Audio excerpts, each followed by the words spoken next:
दोस्तों, दुनिया भर के लोग पालतू पशु रखने के शौकीन हैं। हालांकि ज्यादातर लोगों के पास कुत्ते और बिल्ली देखने को मिलते हैं। वहीं कई लोग इस प्रथा को तोड़कर खरगोश, कछुए, सांप, बंदर, घोड़े और पता नहीं क्या क्या पालते हैं।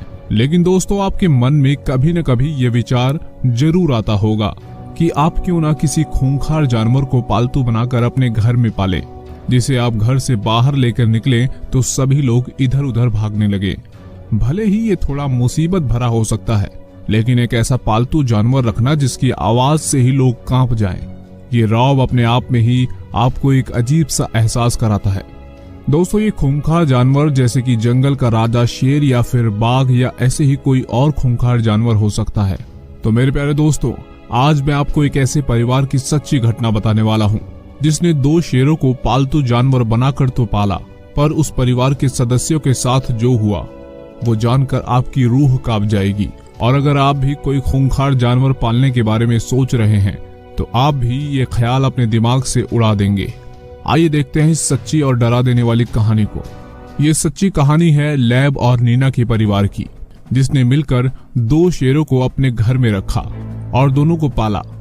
ये कहानी शुरू होती है जब किसी अज्ञात शख्स ने लैब और नीना के घर के सामने एक नवजात भेड़िए के बच्चे को छोड़ दिया था।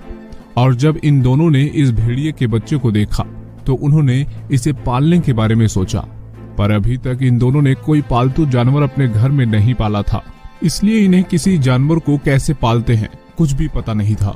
और यही जानने के लिए लैब और नीना ने अपने घर के ही पास एक चिड़ियाघर में हर रविवार जाने का प्लान बनाया, ताकि वह जान सके कि किसी जानवर को कैसे पाला जाता है।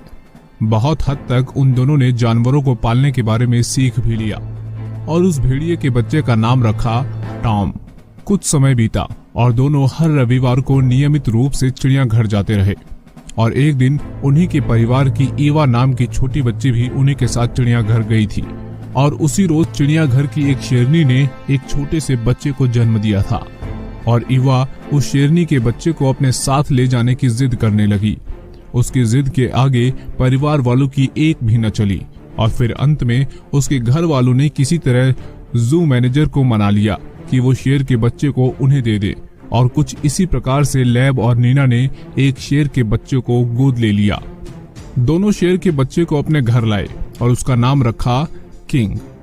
किंग शुरुआत में सिर्फ दूध पीता था, लेकिन जब धीरे धीरे बड़ा होने लगा तो उसे अब खाने में मांस का टुकड़ा भी मिलने लगा।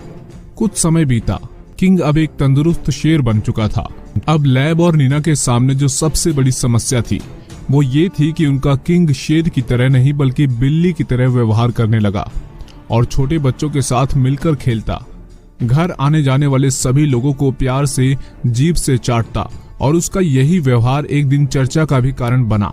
लेकिन भले ही किंग एक पालतू जानवर था, पर आखिर था तो वो खूंखार जानवर ही। और इसी बात से लैब और नीना के आसपास रहने वाले लोगों के लिए चिंता का कारण भी बना हुआ था। इसके अलावा किंग रात में उठकर जब भी दहाड़ मारता था तब उसके आसपास के लोगों की नींद टूट जाती थी। लैब और नीना किंग को सुबह बाहर खिलाने भी ले जाते थे। इसका नतीजा ये निकला कि नीना और लैब के पड़ोसियों ने अपने घर से बाहर निकलना ही बंद कर दिया, क्योंकि वे डरे हुए थे। और फिर वे डरते भी क्यों नहीं, आखिर कौन चाहेगा कि सुबह सुबह एक 250 किलो वजनी शेर उनके पीछे पड़ जाए। नीना और लैब ने तमाम समस्याओं को देखते हुए किंग को वापस जू घर में छोड़ने की सोची, पर यह लगभग नामुमकिन सा हो गया था, क्योंकि किंग अब पूरी तरह से उस परिवार के साथ जुड़ चुका था। और इसी कारण लैब और नीना को किंग को अपने पास ही रखना पड़ा। जैसा कि मैंने पहले ही बताया था कि किंग अपनी आदत की वजह से मीडिया में भी चर्चा का विषय बना रहता था। इसका नतीजा यह निकला कि किंग अब अपने शहर का चहेता बन चुका था और किंग ने फिल्मी पर्दे पर भी खूब सुर्खियां बटोरी। उसने कई हॉलीवुड फिल्मों में भी काम किया। अगर आपने unbelievable adventure of Italian and Russia नाम की फिल्म देखी हो तो उसमें आपको जो शेर नजर आएगा वो यही शेर था। पर दोस्तों, कहते हैं ना कि समय बदलते देर नहीं लगती, और किंग के साथ भी कुछ ऐसा ही हुआ। वो 1973 में एक फिल्म की शूटिंग में गया था, जहां पर उसके साथ नीना और लैब भी गए थे। किंग को एक स्कूल में रखा गया था और उस स्थान पर लोगों को यह भी सूचना दी गई थी कि कुछ दिनों के लिए स्कूल में शेर रहेगा, इसलिए स्कूल से आम नागरिक थोड़ी दूरी बनाकर रखें। लेकिन लोगों ने इस सूचना को सीरियसली नहीं लिया और एक रोज एक लड़का अपनी गर्लफ्रेंड के साथ स्कूल के पार्क में बैठा था। तभी किंग ने उन्हें देख लिया और उनके पास जाकर उन्हें अपने पंजे से प्यार से चाटने लगा। पर उन दोनों ने सोचा कि शेर उनका शिकार कर लेगा, इसलिए वो चिल्लाने लगे। तभी वहां से गुजर रहे एक पुलिस वाले ने उनके चिल्लाने की आवाज सुनकर किंग पर गोली चला दी और किंग ने तुरंत ही इस दुनिया को अलविदा कह दिया। दोस्तों, अब ये सच्ची कहानी खत्म नहीं हुई है। अभी तो इस कहानी में दिल दहला देने वाली घटना बाकी है। लैब और नीना के परिवार वालों ने नम आंखों से किंग को दफना दिया। दोस्तों, हम किसी के साथ भी कुछ समय तक रहते हैं तो हम उससे भावनात्मक रूप से जुड़ जाते हैं, वो चाहे इंसान हो या फिर हमारे पालतू जानवर। और नीना और लैब के साथ भी यही हुआ। इसी कारण उन दोनों ने फिर से एक बार दूसरा शेर पालने का निर्णय किया और वे दोनों अपने घर एक बार फिर से शेर को लेकर आ गए। उसका नाम रखा king second. King second king की तरह नहीं था और इसी कारण उसका नीना के परिवार वालों के साथ बहुत अच्छे संबंध नहीं बन पा रहे थे। लेकिन किंग सेकंड को भी कई बार मूवीज में लिया गया। उसने भी परिवार की सभी आज्ञा का पालन किया। कुछ मूवीज में शूटिंग के दौरान बेशक दूसरे शेर ने यानी किंग सेकंड ने काम करने वाले लोगों को थोड़ी बहुत हानि पहुंचाई, जैसे डायरेक्टर का पैर काटा, कैमरामैन की हाथ की उंगली काट ली। किंग सेकंड का ये सिलसिला चलता रहा और कुछ समय बाद 1978 में लैब ने भी दुनिया को अलविदा कह दिया और अब नीना को अकेले ही किंग सेकंड को पालने में दिक्कत आने लगी। इसलिए उसने किंग सेकंड को भी जू में भेजना चाहा, पर उसे जू नहीं छोड़ पाई। और 24 नवंबर 1980 को जो घटना घटी वह बेहद खौफनाक थी। 24 नवंबर 1980 को जब नीना अपने घर पहुंची तो उसने महसूस किया कि कुछ जल रहा है। जब उसने देखा तो उसका पड़ोसी कंघी के दांतों को जला जला कर उसके घर में फेंक रहा था और इसी वजह से किंग सेकंड काफी गुस्से में आ चुका था। और जब नीना उसे खाना खिलाने पहुंची तो किंग सेकंड ने नीना पर अटैक कर दिया। उसने नीना के सर पर सीधा हमला किया। इस वार के चलते नीना ने तुरंत ही इस दुनिया को अलविदा कह दिया और अब उसका 14 साल का बच्चा अपनी मां को बचाने के लिए आया तो शेर ने उसे भी काट खाया। बच्चे की सांसें हॉस्पिटल ले जाते समय थम गई। पड़ोसियों ने चिल्लाहट सुनी और पुलिस को बुलाया। इसके बाद किंग द सेकंड को गोली मार दी गई। मेरे प्यारे दोस्तों, क्या आप भी कभी शेर को पालना चाहेंगे? कमेंट बॉक्स में लिखकर जरूर बताइए। मेरे प्यारे साथियों, ये वीडियो अच्छी लगी हो तो वीडियो को लाइक और शेयर जरूर कीजिए। साथ ही साथ इसी तरह की और दिलचस्प वीडियोस को देखने के लिए उस लाल कलर के बटन को दबाकर चैनल को सब्सक्राइब जरूर कर लीजिए। पूरी वीडियो में बने रहने के लिए आपका बहुत बहुत धन्यवाद। ब्लैक होल, जो विज्ञान कथाओं और हॉलीवुड मूवीज में एक पसंदीदा सब्जेक्ट रहा है। ब्लैक होल के अंदर इतना द्रव्यमान होता है कि वो प्रकाश को भी अपनी ओर खींच लेता है। यहाँ तक कि ब्लैक होल के अंदर समय भी रुक जाता है। ब्लैक होल के पास से कोई भी वस्तु गुजरती है वो इसी में समा जाती है।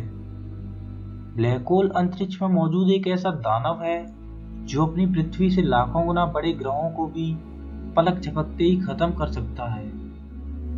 जो भी ग्रह इसके पास से गुजरता है वो इसकी ग्रेविटी से बच नहीं सकता।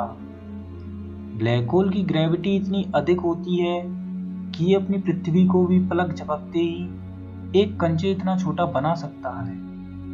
दोस्तों, यह ब्लैक होल बनता कैसे है? क्या होगा जब आपके पास एक कंचे इतना छोटा ब्लैक होल हो? दोस्तों, अगर आपने अभी तक हमारे चैनल को सब्सक्राइब नहीं किया है तो प्लीज सब्सक्राइब कीजिए ताकि आप हमारे वीडियोज को बिना रुके देख सकें। आइए दोस्तों जानते हैं कि ब्लैक होल कैसे बनता है।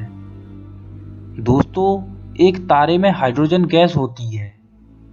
हाइड्रोजन के दहन से ही तारे के अंदर नाभिकीय संलयन की क्रिया होती रहती है, जिसकी वजह से तारे के अंदर से बहुत ज्यादा गर्मी और प्रकाश निकलता है।